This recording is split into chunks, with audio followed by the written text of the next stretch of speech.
Get woke, go broke. Disney's struggle and their failures keep piling up. She-Hulk stuck, and I gotta be honest, man. I'm pretty much done with the MCU, and most of you know.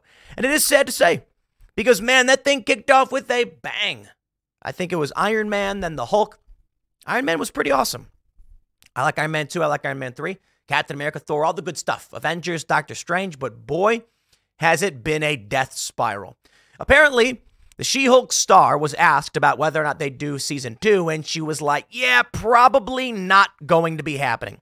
Polygon has the report saying Tatiana Maslany, the actor who played Jennifer Walters, a.k.a. She-Hulk, in the She-Hulk Attorney at Law, has dashed any hopes of a second season of Marvel's divisive Disney Plus show. Appearing on streamer Nerd Incorrect's Twitch game show, Maslany was asked by the host, should we hope for a season 2? My friend, let me answer that for you. You shouldn't have hoped for a season 1. Disney can't do anything right now. They are so heavily invested in diversity garbage that everything is being burned down around them. Now, they got a new show. It's called Echo, and it's about a deaf woman superhero. I don't really care all that much about a deaf superhero. A lot of people are saying like, oh, here we go. Daredevil's blind. I suppose the issue is Daredevil's more well-known. But now you have Echo, which is, I don't know why they call it, whatever. She's deaf. Daredevil wasn't called like, I don't know, like Light Show or whatever. But whatever. I don't think so, she replied. I think we blew our budget and Disney was like, no thanks. Dude, I think your show sucked. I think it was super cringe. That's why they're probably not like, no thanks. Nobody wanted to watch it. And I can't believe they spent as much money as they did. Maslany's statement isn't official, of course, but it sounds quite final. A second season of the show was never discussed by Marvel, although head writer Jessica Gao has said she had ideas for further seasons, and the final episode left the possibility open. But if Disney has decided against any further She-Hulk on TV, it wouldn't be a surprise. In several ways, She-Hulk Attorney at Law was emblematic of the issues Disney has faced with its ambitious plan to extend its top-tier cinematic franchise, Marvel, and Star Wars into streaming TV series. No, the issue is get woke, go broke.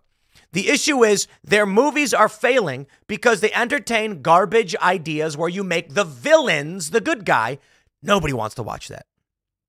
Okay, so I don't know. I guess She-Hulk wasn't that bad, but it was just a cringy show. It was bad. I'm not saying it was like the most apocalyptic thing ever. It just got cringier and cringier. And I love that, you know, there's that scene where Bruce Banner, he's the Hulk, right? He's like, I got to control my emotions. And she's like, I have to deal with this every day. That's why I'm able to transform into the She-Hulk whenever I want because I'm a woman. And it's just like, oh, make it stop. It's so mind-numbingly stupid. We get it, girl power. Dude, humans all experience similar struggles. To be like, women have a unique experience, you don't, and therefore it's like, okay, yeah, we get it. That's true, fine. But the argument, the idea here is you're encountering something supernatural, not, you know, whatever. Women have to struggle to control their emotions, whatever. But take a look at this. Disney's wish is yet another theatrical financial loss. Jungle Cruise Temple refurbishment completed. Magic Kingdom and more, blah, blah, blah. Here's the latest update. Apparently that movie Wish is coming out, and I think they bury it down here. Needing to make about $400 million to be considered a financial success. Reported, latest film Wish has crossed its reported budget at the worldwide box office. It affirms the film spot on Disney's long list of theatrical losses from 2023. So it's just only getting worse. Well, for those of you that are investing in this company, I have questions. I got questions about why you would. Impact.disney.com/diversity-inclusion. Ooh, they went for DI. Put equity on the back and you got Die Cult. World of belonging. Disney is committed to celebrating an inclusive, respectful world. We create authentic and unforgettable stories, characters, experiences, and products that capture the imagination of our global audiences. Yeah, okay. People, we are focused on developing, engaging, and retaining a diverse workforce and leadership team. I don't care. I care that you want to make good content. I mean, look at this. Across our platforms, we champion storytelling that reflects the world around us. No. Hold on. Look. I suppose is an interesting challenge in representation for atypical peoples. What I mean by atypical peoples is, take a look at this picture right here. Let's maybe we can zoom in. No, apparently you can't zoom in. Maybe I can open this image in a new tab. All right, Encanto. This is a lady, I'm assuming.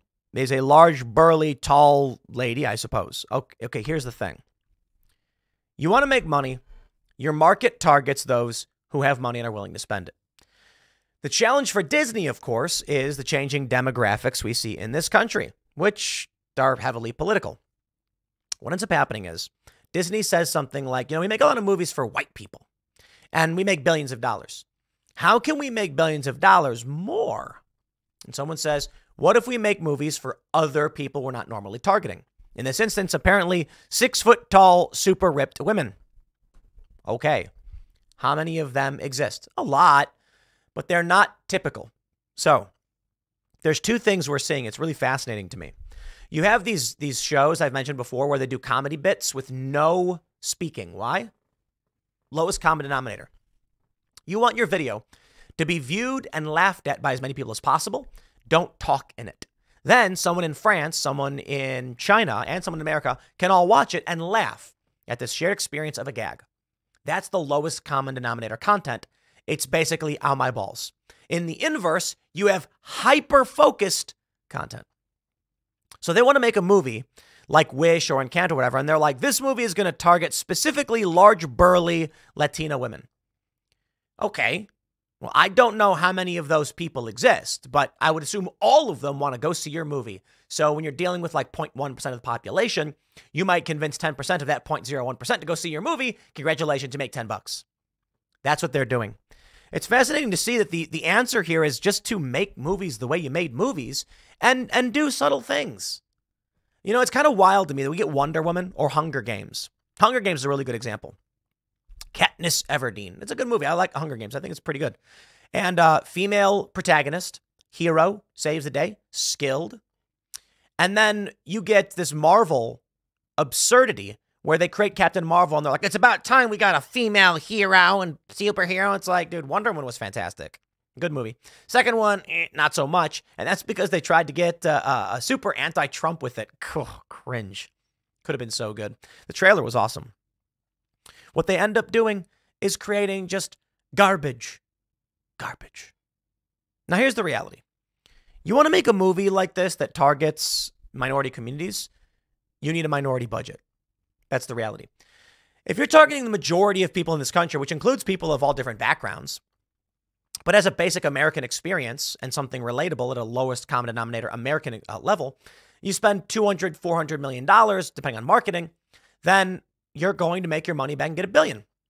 But if you make weird, like ethnic minority content, and I don't mean like, I'm not saying ethnic minority content is weird. I'm saying you make it weird. Like when they make this about Latinas, but then they include like, we're going to add a big burly ripped woman. It's like, okay, you see, now you're not actually creating an authentic experience for like Latinos, or I don't even know what this is supposed to be targeting. You're just trying to be like, we're going to throw in characters and then maybe what? Convince the very small population of these unique individuals to watch your movie? This is why Disney is losing money. Instead of just making content that people like, they get woke and they go broke. But there is something else here too. Something fascinating. It's not just about the movie art and music. It genuinely feels like we are in a talent decline.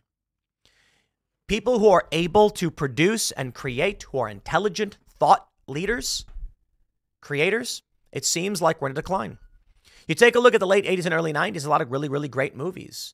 And then as time goes on, it seems like everything starts falling apart and decaying. And for whatever reason, the millennial generation and younger Gen Xers taking over are doing a pretty bad job of making interesting content. They don't know what to do. It's interesting. We have that saying, hard times make strong men make good times make weak men make hard times, right? And it's true, too, for every other industry. We could talk about war, conflict, crisis, and economics, but let's talk about these movies. You get creatives who strive. I mean, look at the golden era of comics and Snow White, Disney movies, man. And they know what they're doing. But instead of giving off those ideas and teaching people, young people come into industries that just own the market. So Disney dominates the market because of these classics. They make tons of money and they control it. They're producing the big movies. The big movies are watched by everybody, but eventually they start getting worse and worse and worse. Because Disney is able to rest on its laurels, more people start getting brought into the company who suck at what they do. And then eventually you get movies that suck. Disney then loses a lot of money. They're going to be forced to fire those who produce the least. And then the company will experience hard times, meaning the only people they can afford to hire are those truly passionate who can withstand the layoffs. They're going to be really good at what they do and be willing to work for less, and they will rebuild an industry. It's kind of interesting, isn't it? And in the long run, I guess the whole point here is just the MCU sucks. It's basically dead. She-Hulk is over. We're all glad it's over. Talk about cringe. And now they're going to make more and more garbage, and eventually I just wonder, will Disney fall off the mountaintop that it once dominated? Yeah, I think it's safe to say yes. And I'll end by saying this. Yeah, the main reason I did this was because I'm just this segment. I'm sad to see the failures of the MCU. They're losing money. The past few movies didn't break $1 billion like the other ones did, and it seems like the end of an era. The other issue is, man, today is just totally dominated by caucus and politics, and we needed a break from that. I doubt this will get as many views as a political video, but I'm taking that break. I'll leave it there. Next segment is coming up tonight at 8 p.m. over at youtube.com/TimcastIRL. Thanks for hanging out, and we'll see you all then.